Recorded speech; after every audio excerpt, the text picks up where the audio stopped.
Hi there. Good morning, everybody. Want to welcome you all here to the Prog Monster. My name is Murph. I am the host of this show. So, we're here with the series we are running for the month of March, which is my 31 favorite live albums. We're down now to day number 7. And this is an album, if I'd done this maybe 5 years ago, this would have been a top 4 or 5 for sure. But it hasn't aged as well as some of its predecessors from that time period. I've owned this live album for must be 45 years at least, 45 maybe longer. I remember getting it when it came out. I had it in vinyl.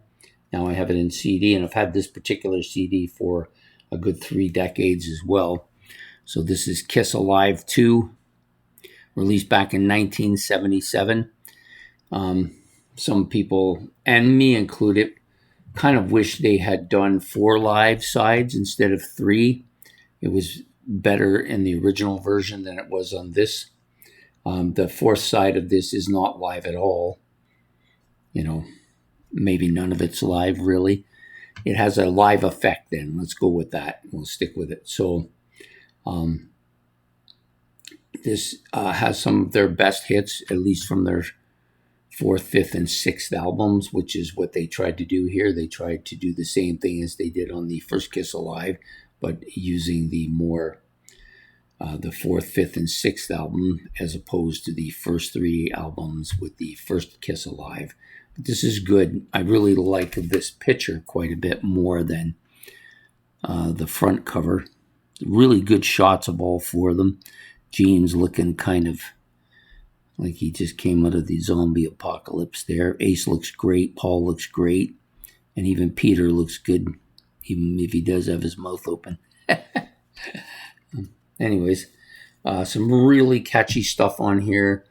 Starts out with one of their signature startup songs, Detroit Rock City, and jumps right into King of the Nighttime World, which is a perfect fit because that's the way it was on Destroyer as well.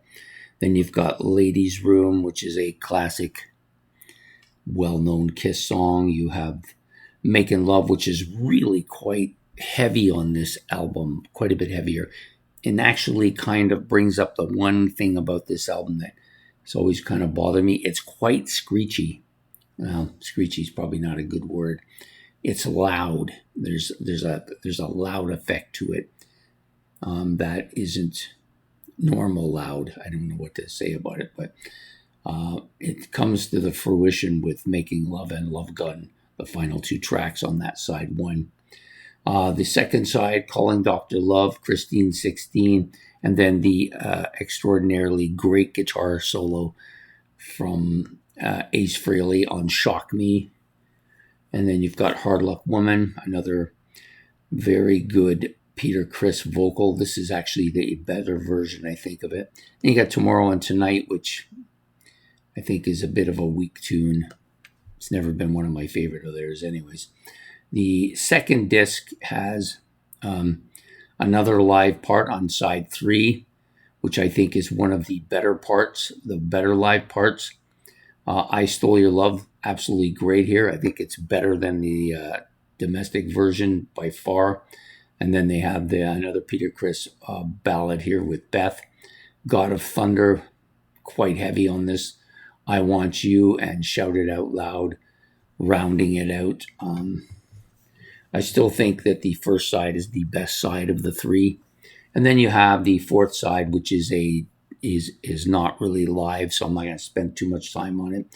I do now like most of the stuff on that side. In fact, I like all of it, but I would have preferred another live part. There's some other songs from their live that they could have done live that I think would have been better. Anyways, still a very good album coming here at number 7. I hope you enjoyed this episode. Please hit the like and subscribe.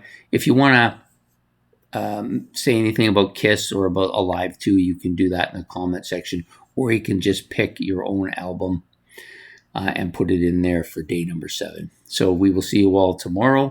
Take care. Have yourself a good evening, and goodbye here from the Prog Monster.